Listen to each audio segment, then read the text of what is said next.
Hello friends, Sandeep Soni channel में आप सबका एक बार फिर से स्वागत है। फ्रेंड्स, आज हम पढ़ते हैं विकास की अवस्थाएं, जो साइकोलॉजी का एक टॉपिक है, उसको आगे बढ़ाते क्रम को। विकास की कौन कौन सी अवस्थाएं हैं, सबसे पहली है, हम एक बार पढ़ लेते हैं कौन कौन सी अवस्थाएं। इसमें है गर्भावस्था, शैशवावस्था, बाल्यावस्था, किशोरावस्था और प्रौढ़ावस्था। गर्भावस्था में कौन कौन सी होता है भी, इसकी आयु कहाँ से कहाँ तक होती है और इसकी अवधि कहाँ तक होती है, यानी टेन्योर कार होता है। ठीक है, सबसे पहले गर्भावस्था। गर्भावस्था कब होती है? जब एक बच्चा गर्भ धारण कर लेता है और उसके जन्म तक माँ के पेट में वो रहता है। उसकी अवधि कितनी होती है? 9 महीने। नॉर्मली 9 महीने कह देते हैं, या फिर 10 एक दिन ऊपर या नीचे हो सकते हैं। नॉर्मली आप 9 महीने याद रखना। ठीक है, जब एक बच्चा गर्भ में आ जाता है, जब वो एक कोश का जीव होता है, एक कोश का जीव से वो भ्रूण भी बनता है, आगे जाके एक मल्टी ऑर्गेनिज्म भी बनता है, तब जाके वो क्या बन जाता है? अपना एक बच्चे के रूप में, एक शिशु के रूप में वो बाद में जन्म लेता है। तो 9 महीने 10 दिन तक वो माँ के पेट में रहता है। गर्भावस्था धारण करने के बाद सबसे पहले आती है उसकी शैशवावस्था। जब वो बच्चा इस दुनिया में आ जाता है तो उसकी शैशवावस्था आरंभ हो जाती है। वो कब से कब तक होती है? जन्म, जब भी जैसे ही उसने जन्म लिया, जन्म से लेकर 5 वर्षों तक, यानी 0 से लेकर 5 ईयर्स तक होते हैं, यानी हम कह सकते हैं 5 साल इसका जो अवधि होती है, कार्यकाल होता है। इसके बाद बाल्यावस्था। बाल्यावस्था 5 से लेकर 12 वर्ष तक की होती है। ठीक है, 5 साल के बाद होती है, तो 5 से लेकर 12 वर्ष तक की, टोटल इसमें 7 साल हो जाते हैं। और किशोरावस्था, जिसको हम टीन एज भी कहते हैं, किशोरावस्था है ये, टीन एज भी कहते हैं, 12 से लेके 18 वर्ष तक। कई बुकों में मैंने देखा भी 13 से लेकर 18 वर्ष भी लिख देते हैं। ठीक है, लेकिन ज़्यादातर बुक्स में मैंने पाया कि 12 से लेकर 18 तक वर्ष ही लिख रखा है। लेकिन आप लिख सकते हो कि वैसे टीन 13 से लेकर 18 होता है, तो पीछे क्या था? टीन। तो टीन एज वैसे 13 से 18 होती है, मेरा भी मानना ये था, लेकिन मैंने देखा 12 से 18 ज़्यादातर में लिख रखा है। अगर 12 से 18 हो या 13 से 18, इसमें कोई ज़्यादा फर्क नहीं है। तो 6 वर्ष इसकी अवधि है।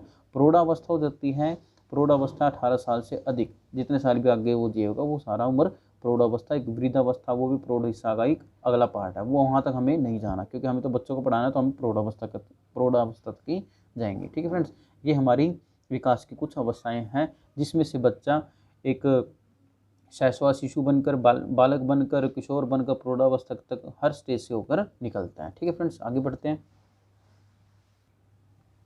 आगे है विकास में परिवर्तन।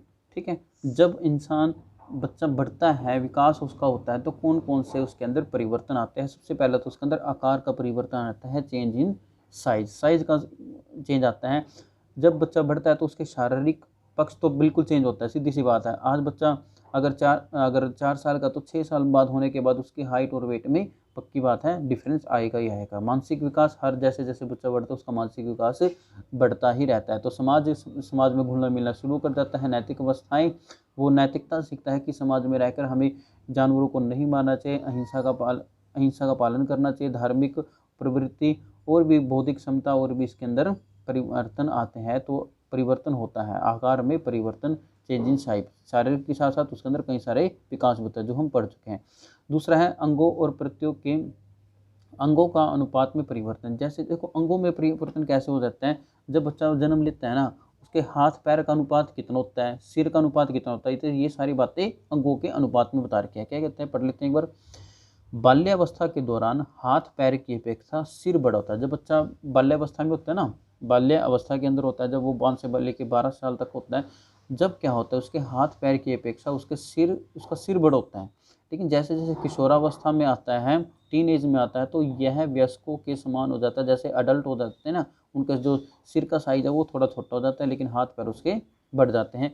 इसी प्रकार का अंतर है, मानसिक विकास देखने को भी मिलता है। बाल्यावस्था में बच्चों को कम समझ होती है, लेकिन जैसे जैसे इसका बढ़ता है, विकास होता रहता है, किशोरावस्था आने पर उसका मानसिक विकास और भी ज़्यादा तेज हो जाता है, और प्रौढ़ावस्था आने पर वो अपने अनुभवों के साथ और भी अपना मानसिक विकास को तेज करता है। ठीक है फ्रेंड्स, आगे बढ़ते हैं।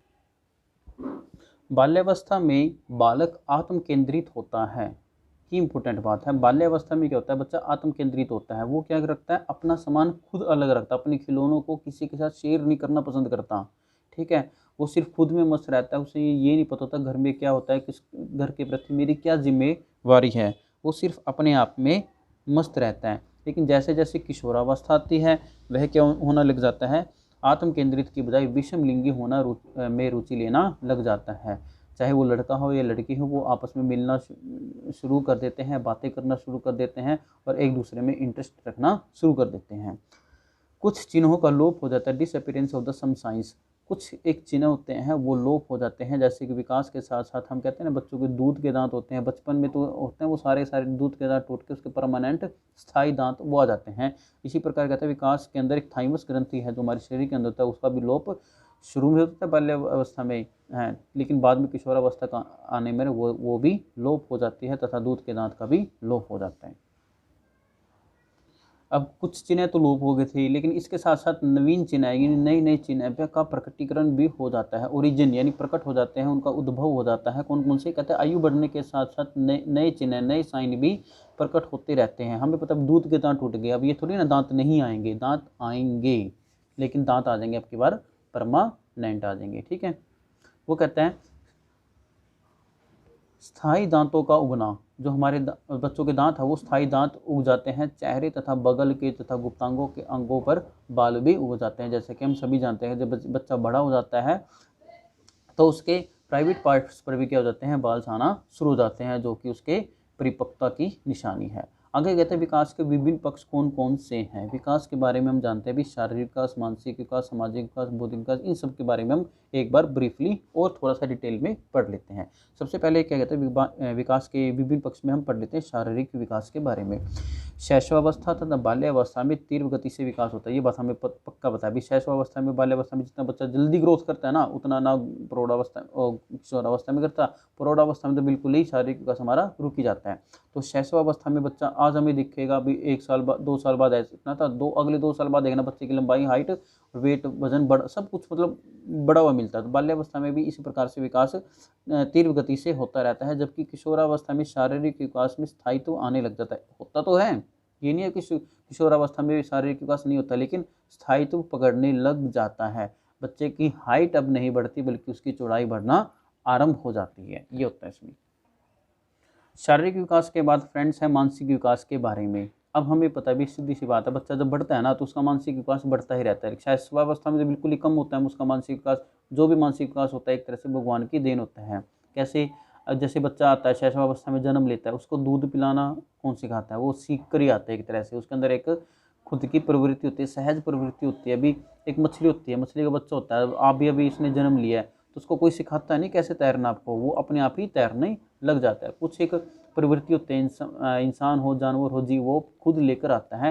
लेकिन मानसिक विकास कहता है शैशवावस्था तथा बाल्यावस्था में मानसिक विकास अत्यंत तीव्र गति से होता है। क्यों, कैसे होता है, क्योंकि बच्चे का ध्यान ना एक ही जगह केंद्रित होता है। अगर बच्चे को आप ना शैशवावस्था बाल्यावस्था के अंदर कोई भी चीज़ है अगर आप दे दो, मतलब खिलौना वगैरह दे दो या फिर मोबाइल्स दे दो, वो पक्की बात उसके बारे में ना सब कुछ जान लेगा। और एक बात जो उसके शैशव बाल्यावस्था में बैठ गई ना, वो ताउम्र बैठी रहेगी सारी उम्र में। ठीक है, तो जीन पियाजे ने इसके बारे में संज्ञान दिया था, इसके बारे में बताया था भी मानसिक विकास की प्रवृत्ति में बच्चा होता है वो कौन कौन सी स्टेज से गुजरता है, कौन कौन सी अवस्थाएं उसकी होती हैं, इसके बारे में हम पढ़ लेते हैं। इसके अभी हम जस्ट टाइप्स पढ़ेंगे, इसका डिटेल्स हम नहीं पढ़ेंगे। ठीक है, धीरे धीरे हम आगे पढ़ेंगे इसका डिटेल्स में। ठीक है, मानसिक विकास के बारे में जीन पियाजे ने कहा था संवेदात्मक गामक अवस्था होती है एक बच्चे की, जिसमें वो 0 से लेकर 2 वर्ष तक होता है ना, तब वो होता है।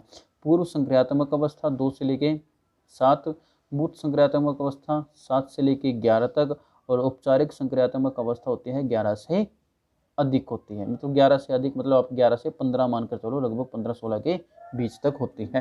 तो ये मोस्ट इंपॉर्टेंट है भाई, ये आपको पता होना चाहिए। ठीक है, बहुत बार आता है कि ये जीन पियाजे की संवेगात्मक गामक अवस्था कौन कौन से संज्ञानात्मक विकास कौन कौन से, संवेदात्मक गामक अवस्था, पूर्व संक्रियात्मक और मूर्त संक्रियात्मक, ये दोनों तो आपको याद हो जाएंगे, सेकंड और थर्ड। इसके बाद है औपचारिक संक्रियात्मक अवस्था हो जाएगी। ठीक है फ्रेंड्स, आगे बढ़ लेते हैं थोड़ा। आगे वो क्या कहता है, पियाजे ने क्या कहा है, संगठन तथा अनुकूलन की योग्यताओं को संज्ञानात्मक कार्यविधि की 2 प्रमुख विशेषताएं बताया है। ये क्वेश्चन पूछा गया था तो मैंने इसको भी लिख लिया। ठीक है, तो संगठन तथा अनुकूलन को संज्ञानात्मक विधि कार्यविधि की क्या बताया है, 2 विशेषताएं इनको बताया। जीन पियाजे की मानसिक अवस्था के बारे में हमने पढ़ लिया, संज्ञानात्मक विकास के बारे में पढ़ लिया। अब हम पढ़ लेते हैं ब्रूनर की संज्ञानात्मक अवस्था। ठीक है, ब्रूनर ने 3 प्रकार की संज्ञानात्मक अवस्थाएं बताई थी, क्रियात्मक अवस्था, प्रतिबिंबात्मक अवस्था और संकेतात्मक अवस्था। ठीक है, मैंने पहले बताया था, थोड़ी सी मैंने जगह छोड़ रखी थी कि अब इसके बारे में हम बाद में अच्छे से डिटेल करके बताएंगे। फिर अगर मैंने अलग से इनकी वीडियो बनानी पड़ेगी तो ज़रूर बनाऊंगा। ठीक है, तो ब्रूनर की संज्ञानात्मक अवस्थाएं क्रियात्मक अवस्था, प्रतिबिंबात्मक अवस्था तथा संकेतात्मक अवस्था। अगला जो थर्ड पॉइंट वो है संवेगात्मक विकास।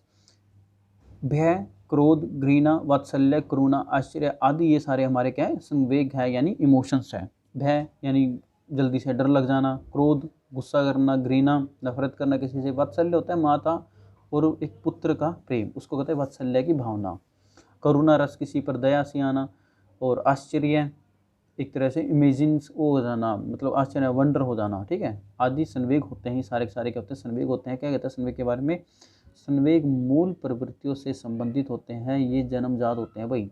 ठीक नहीं है, कई बार क्या हो जाता है कि हमें डर लगना शुरू हो जाता है, फोबिया कह लेते हैं हम इनको, हम आगे वन वर्ड में भी पढ़ेंगे इंग्लिश के अंदर फोबियाज क्या होते हैं।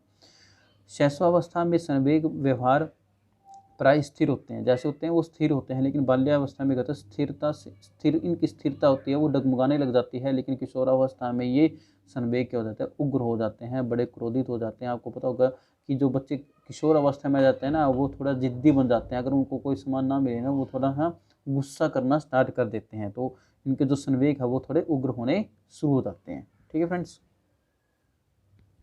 अगला है हमारा जो फोर्थ पॉइंट है नैतिक विकास।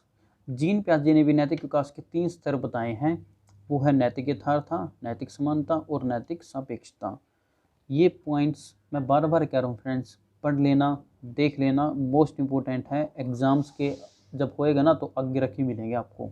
ठीक है, आपको मिल सकता है कि जीन पियाजे के नैतिक विकास के कितने स्तर बताए गए हैं। क्वेश्चन यहाँ से भी राइज हो सकता है कि 1 बताए हैं, 2 बताए हैं, 3 या 4 क्वेश्चन ऑप्शन कुछ भी बन सकते हैं। या फिर आपको हो सकता है भी इसमें से कौन सा जीन पियाजे का नैतिक विकास का सिद्धांत नहीं है, 4 ऑप्शन दे देगा, इनमें से कौन सा नहीं है, फिर कौन सा है। इस प्रकार से आपको अच्छे से सब कुछ बातें पता होनी चाहिए। जब पता होंगी जब आप बार बार इन बातों को पढ़ेंगे। नैतिक भी देखो नौकरी चाहिए, सीधी सी बात है, तो थोड़ी सी बातें आपको समझनी चाहिए, बार बार यही रिपीट होकर आते हैं हर बार एग्जाम्स के अंदर। तो नैतिक यथार्थता, नैतिक समानता और नैतिक सापेक्षता, ये 3 बातें नैतिक विकास की जीन पियाजे ने बताई थी। आगे हैं कोहलबर्ग ने नैतिक विकास के 3 स्तर कौन कौन से बताए। जीन पियाजे के हमने पढ़ लिए, लेकिन अब कहता है कोहलबर्ग ने नैतिक विकास के कौन कौन से स्तर बताए हैं। इसने बताया है पूर्व परंपरागत स्तर, जो कि 4 से लेकर 10 वर्ष तक होता है, और इसमें भी 2 पार्ट हैं, 3 बताए हैं टोटल, सबके 2 पार्ट हैं। पूर्व परंपरागत, ठीक है, 4 से लेकर 10 वर्ष तक होते हैं। इसमें होता है दंड तथा आज्ञा पालन होना चाहिए, यांत्रिक सापेक्ष अभिमुखता होनी चाहिए। ठीक है, परंपरागत पूर्व परंपरागत हो गया, अब है परंपरागत और फिर उत्तर परंपरागत। तो परंपरागत में कौन सा से 10 से लेकर 13 वर्ष तक की इसकी उम्र होती है, कन्वेंशनल लेवल कहते हैं। परस्पर एक रूप अभिमुखता और अधिकार संरक्षण अभिमुखता। ठीक है फ्रेंड्स, ये थोड़े से नाम आपको लग रहा होगा भी अजीब है क्या करे, लेकिन आपको पढ़ना ही पड़ेगा इसको, थोड़े से पढ़ो समझो और आपको अच्छे से याद भी हो जाएंगे। ठीक है, पूर्व परंपरागत और परंपरागत, और इसके बाद उत्तर परंपरागत, वो पढ़ते हैं। तीसरा है कोहलबर्ग का नैतिक विकास का स्तर, वो है उत्तर परंपरागत स्तर।